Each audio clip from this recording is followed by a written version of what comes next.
Hello friends. आज की इस वीडियो में हम बात करने वाले हैं एलएलबी 6 सेमेस्टर के टैक्सेशन लॉ से रिलेटेड मल्टीपल चॉइस क्वेश्चंस के बारे में। अगर आप हमारे चैनल पर पहली बार आए हैं तो चैनल को सब्सक्राइब जरूर करिएगा और वीडियो अच्छी लगे तो लाइक करिएगा और अपने मित्रों के साथ, अपने फ्रेंड्स के साथ इस वीडियो को ज़्यादा से ज़्यादा शेयर करिएगा। और अब मैं बात करने वाला हूँ, ध्यान से सुनिएगा। आप लोगों के एग्ज़ाम नवंबर में होंगे, इवेंट सेमेस्टर। ओके, तो आप लोग जो है अपनी प्रिपरेशन जारी कर दीजिए, अभी भी जारी नहीं किए हुए हैं तो इसलिए कंटिन्यू अपनी प्रिपरेशन शुरू कर दीजिए। अब देर मत करिए क्योंकि एग्ज़ाम बहुत ही नज़दीक है। ठीक है, तो आप लोग अपने एग्ज़ाम की तैयारी लगातार करिए। डेली 1 घंटे, 2 घंटे, 3 घंटे जो आप टाइम दे पा रहे हो वो टाइम आप डेली दीजिए। ठीक है, तो चलिए शुरू करते हैं एमसीक्यू। तो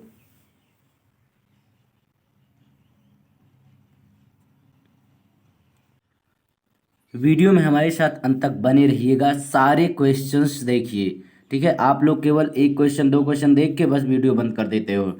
सारे क्वेश्चन देखिए, सारे क्वेश्चन प्रैक्टिस करिए। ओके, पहला क्वेश्चन क्या कहता है? पहला क्वेश्चन कहता है, सर जेम्स विल्सन द्वारा सैनिक विद्रोह के परिणाम स्वरूप सरकार को हुए नुकसान की क्षतिपूर्ति के कर कब आरोपित किए गए, मतलब टैक्स कब आरोपित किए गए? तो याद रखिएगा 1857 ईस्वी में। कब? 1857 ईस्वी में। कौन सा ऑप्शन सही होगा यहाँ पे? आपका बी ऑप्शन सही होगा, 1857 ईस्वी में। दूसरा क्वेश्चन, वर्ष 1800 में किस मामले में जिसकी आय 2000 से ऊपर थी? ठीक है, जिसकी आय 2000 रुपये से ऊपर थी उसे आयकर का भुगतान करने हेतु उत्तरदायी ठहराया गया था। ठीक है, तो याद रखिएगा इनमें से कोई नहीं है जिसको उत्तरदायी ठहराया गया था। बहुत ही इम्पोर्टेंट है क्वेश्चंस। क्वेश्चन नंबर तीसरा कहता है, पहली बार आयकर अधिनियम आज़ादी के पूर्व कब मनाया गया? मतलब आज़ादी के पूर्व, आज़ादी के पहले। ठीक है, ये बताना है। तो याद रखिएगा 1866 ईस्वी में, 1866 ईस्वी में। ठीक है, बी विकल्प यहाँ पे बी ऑप्शन सही होगा आपका। क्वेश्चन नंबर 4 क्या कहता है, 1866 ईस्वी में बना आयकर अधिनियम देश में कब तक लागू रहा? तो आपको बताना है कि देश में कब तक लागू रहा। ठीक है, तो याद रखिएगा आप लोग 1917 ईस्वी। ठीक है, कौन सा ऑप्शन सही होगा यहाँ पे? सी ऑप्शन बिल्कुल सही होगा। क्वेश्चन नंबर 5 क्या कहता है कि 1818 में आया नया आयकर अधिनियम देश में कब तक प्रभावी रहा, इफेक्टिव रहा? तो आप याद रखिएगा 1922 ईस्वी तक इफेक्टिव रहा है, प्रभावी रहा है। ठीक है, ए ऑप्शन सही होगा। क्वेश्चन नंबर 6 की बात करते हैं। क्वेश्चन नंबर 6 कहता है 1956 ना, 1956 ईस्वी में भारत सरकार ने 1922 ईस्वी में बने आयकर अधिनियम की जटिलताओं को सरल और स्पष्ट करने के लिए किसके पास भेजा? तो याद रखिएगा विधि आयोग के पास भेजा था। किसके पास भेजा था भाई? विधि आयोग के पास भेजा था। ए ऑप्शन सही होगा आपका। क्वेश्चन नंबर 7 कहता है, लोकसभा द्वारा वर्तमान आयकर अधिनियम कब पारित किया गया? तो याद रखिएगा सितंबर 1961 ईस्वी में। ठीक है, कब? सितंबर 1961 में। सी ऑप्शन से होगा, सितंबर 1961 में। फिर दोहरा दे रहा हूँ। ठीक है, आप लोग जितनी ज़्यादा प्रैक्टिस करेंगे उतने अच्छे से आपको जो है एमसीक्यू तैयार रहेंगे। ठीक है, क्वेश्चन नंबर 8 क्या कहता है, आयकर अधिनियम कब लागू हुआ? तो आयकर अधिनियम कब लागू हुआ? याद रखिएगा 1 अप्रैल 1962 में लागू हुआ था। 1 अप्रैल 1962 में लागू हुआ था। 19 नंबर क्वेश्चन कहता है, आयकर अधिनियम में सबसे महत्वपूर्ण स्थान किसका है?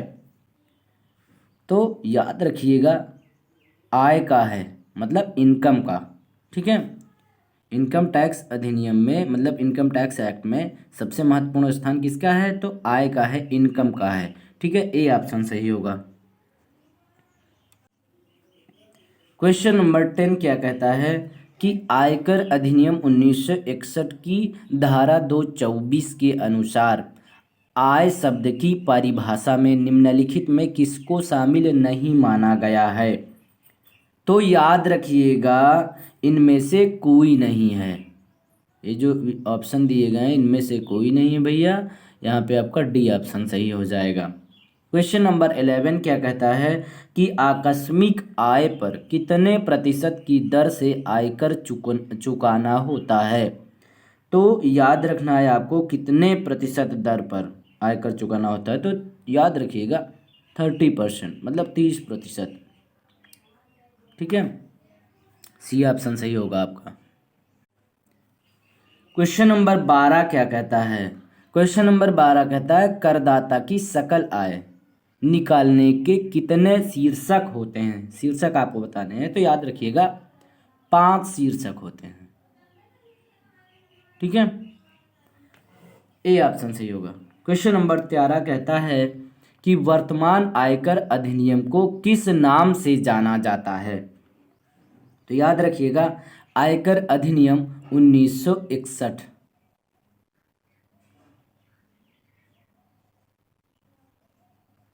आयकर अधिनियम 1961, बी ऑप्शन सही होगा। क्वेश्चन नंबर 14 क्या कहता है? ध्यान से सुनिएगा, आयकर अधिनियम 1961 की धारा 17(1) में वेतन शब्द के अंतर्गत निम्न में किसे सम्मिलित किया गया है? तो आप लोग याद रखिएगा इनमें से सभी, मतलब ये सभी, इन सभी को सम्मिलित किया गया है। ठीक है, मजदूरी हो गया, पेंशन या वार्षिकी हो गया और अग्रिम वेतन हो गया। ठीक है, ये सभी जो है आयकर अधिनियम 1961 की धारा 17(1) में वेतन शब्द के अंतर्गत शामिल किया गया है। ओके, क्वेश्चन नंबर 15 क्या कहता है कि आयकर क्या होता है? मतलब आयकर क्या है, इनकम टैक्स क्या है? तो याद रखिएगा ये प्रत्यक्ष कर होता है, डायरेक्ट टैक्स बोलते हैं इसको। ठीक है, आयकर टैक्स, इनकम टैक्स जो होता है वो डायरेक्ट टैक्स होता है, प्रत्यक्ष कर होता है। याद रखिएगा, इंपॉर्टेंट क्वेश्चंस हैं। क्वेश्चन 16 क्या कहता है कि प्रत्यक्ष कर वे कर हैं जो स्थायी तथा बार बार उत्पन्न होने वाले अवसरों पर लगते हैं, और अप्रत्यक्ष कर वे कर हैं जो कभी कभी उत्पन्न होने वाले अवसरों पर लगाए जाते हैं। तो ये परिभाषा किसकी है आपको बताना है, किसने दिया है ये परिभाषा? तो याद रखिएगा बेस्टवेल जी ने दिया है परिभाषा ये। ठीक है, सी ऑप्शन सही होगा आपका। क्वेश्चन नंबर 17 कहता है कि आयकर की गणना की जाती है। तो आयकर की गणना की जाती है आय पर, इनकम पर। किस पर? इनकम पर। बहुत इंपॉर्टेंट क्वेश्चंस हैं। क्वेश्चन नंबर 18 कहता है पेंशन किस शीर्षक के अंतर्गत कर योग्य होती है? तो ये भी याद रखिएगा आप लोग, पेंशन जो होता है वो वेतन के अंतर्गत लिया जाता है। ठीक है, सी ऑप्शन सही होगा। क्वेश्चन नंबर 19 कहता है आयकर की दरों का निर्धारण कौन करता है? तो आपको याद रखना है जो आयकर की दरें होती हैं उनका निर्धारण वित्त अधिनियम करता है। ठीक है, वित्त अधिनियम करता है, फाइनेंस एक्ट करता है। सी ऑप्शन सही होगा आपका। क्वेश्चन नंबर 20 कहता है भैया, प्रत्येक वर्ष 1 अप्रैल से प्रारंभ होने वाली 12 महीने की अवधि को कहा जाता है। प्रत्येक वर्ष 1 अप्रैल से प्रारंभ होने वाली 12 महीने की अवधि को कहा जाता है। ध्यान से क्वेश्चन पढ़िए, फिर उसका उत्तर अच्छे से दीजिए, मतलब सही तरीके से दीजिए, सही टिक लगाइए, ठीक है। गलत करके नहीं आइएगा एग्जाम में आप लोग। इसलिए क्वेश्चंस पढ़िए अच्छे से, पूरी वीडियो देखिए, सारे क्वेश्चन देखिए, इतने अच्छे से प्रैक्टिस कर लीजिए कि आपको 100 में 100 मार्क्स लाने हैं, ठीक है। तो सब्सक्राइब नहीं किया तो सब्सक्राइब जरूर करिए, बेल ऑन कर लीजिए ज़रूर, ठीक है। मैंने क्या कहा, 20 नंबर में आपका यहाँ पर डी ऑप्शन सही होगा, वित्तीय वर्ष। क्वेश्चन नंबर 21 क्या कहता है, आयकर अधिनियम 1961 के अनुसार सीनियर सिटीजन किस आयु वाले व्यक्ति को माना जाता है। तो आपको बताना है यहाँ पे, सी ऑप्शन सही होगा यहाँ पे, 80 वर्ष या इससे अधिक को जो है सीनियर सिटीजन माना जाता है, ठीक है। क्वेश्चन नंबर 22 क्या कहता है, भारत में आयकर सर्वप्रथम निम्नलिखित में किसके द्वारा लगाया जाता है। तो किसके द्वारा लगाया जाता है, याद रखिएगा, सर जेम्स विल्सन द्वारा लगाया जाता है। ए ऑप्शन सही होगा आपका। कौन सा ऑप्शन सही होगा, ए ऑप्शन सही होगा। क्वेश्चन नंबर 23 कहता है, आयकर अधिनियम के अनुसार गत वर्ष हमेशा समाप्त होता है। तो याद रखिएगा, 31 मार्च को हमेशा समाप्त होता है भाई। आयकर अधिनियम के अनुसार गत वर्ष हमेशा कब समाप्त होता है, 31 मार्च को, ठीक है। बहुत ही इंपॉर्टेंट क्वेश्चन हैं ये। क्वेश्चन नंबर 24 कहता है कि कर निर्धारण की अवधि होती है। तो आपको याद रखना है यहाँ पे 1 अप्रैल से 31 मार्च, 1 अप्रैल से 31 मार्च तक होती है कर निर्धारण की अवधि, ठीक है। क्वेश्चन नंबर 25 कहता है कि वित्तीय वर्ष 2012 से 13 का कर निर्धारण वर्ष कौन सा होगा। तो याद रखिएगा 2013 से 14 का होगा, ए ऑप्शन सही होगा। अब मैं बता दूं यहाँ पे कि अगर मुझे ITR भरना होगा तो आपसे हम 1 अप्रैल 12 से 31 मार्च 13 का, ठीक है, स्टेटमेंट आपसे लेंगे, तब उसका हम 2013 में, मतलब 2013 से 14 में, 2013 में आपका ITR फाइल करेंगे, ठीक है। तो ये है, यहाँ पे बताना है आपको कि 12 से 13 का कर निर्धारण वर्ष कौन सा होगा। तो याद रखिएगा 13 से 14 होगा, 1 साल आगे चलता है, ठीक है, याद रखिएगा, फाइनेंशियल ईयर।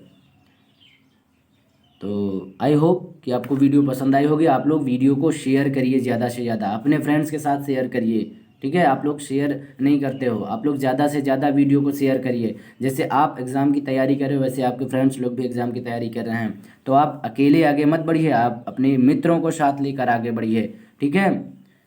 और लाइक नहीं किए हो वीडियो को तो आप लोग लाइक करिए, लाइक तो फ्री में होता है भाई, ठीक है। तो लाइक करिए, वीडियो को शेयर करिए, और सब्सक्राइब नहीं किए हो तो सब्सक्राइब कर लीजिए, नोटिफिकेशन की पाने के लिए बेल ऑन कर लीजिए, ठीक है। चलिए अब हम नेक्स्ट वीडियो में आपसे मिलेंगे, और आप लोग एग्ज़ाम की तैयारी करिए, और आप लोगों के एग्ज़ाम बहुत ही नज़दीक हैं, ठीक है। तो कंटिन्यू प्रिपरेशन करना शुरू कर दीजिए। डेली 2 घंटे दे रहे हैं तो डेली 2 घंटे दीजिए, और ये नहीं कि आज 10 घंटे पढ़ लिया तो कल 1 घंटे ना पढ़ा, तो ये गलत है, ठीक है। तो आप लोग अच्छे स्टूडेंट हो, अच्छे विद्यार्थी हो, ठीक है, और प्रैक्टिस भी कर रहे होंगे आई होप। तो आप लोग जो है अच्छे से तैयारी करिए, लास्ट सेमेस्टर है आपका, तो अच्छे मार्क्स लाइए, अच्छे परसेंटेज में लाइए, ठीक है। चलिए अब हम आपसे नेक्स्ट वीडियो में मिलेंगे। बहुत बहुत धन्यवाद।